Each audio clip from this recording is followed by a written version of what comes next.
این یک دفعه یه هتل چیزی زده یه موسیقی زده نه جوره کردو 4 تا 5 تا نفر بهش گفتن سلام قربان چش گوش بده خاطره این من میشنم یه موتور داشته یه آلینکوری اون بر خیابون کار میکرد سر کوچه مستا کار میکرد نه چیزی داشت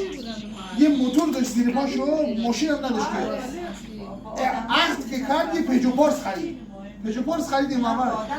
اون پسرخونهش تلاساقی هم نه بددلن دوست ندارن کی؟ باطنا با بزرگ کوچیک پسرها که من بودن دست بوده دوست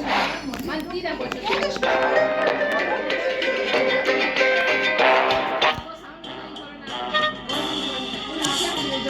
خوب بازی بشپاش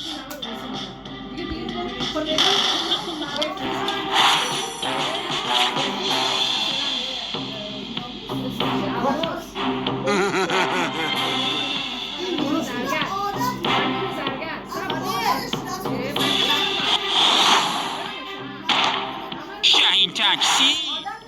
امید کردیان هم کربلو اومد سرانشو بوسید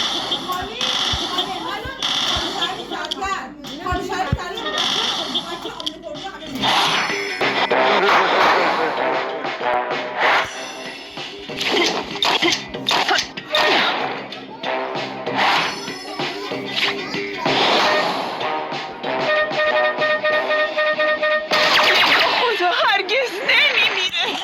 دنیای هوا تو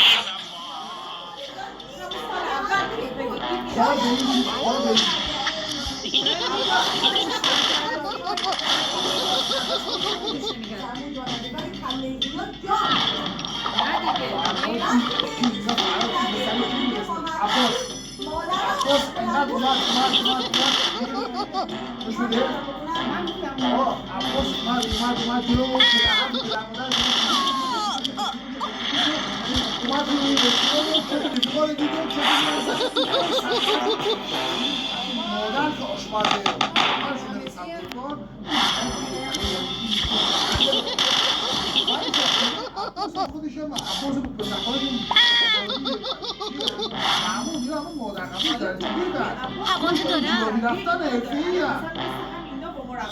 بگی که اومد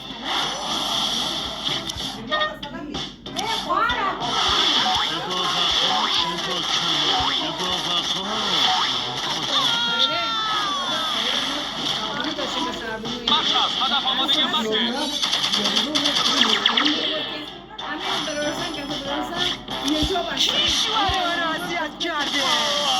گوشم منهدم شد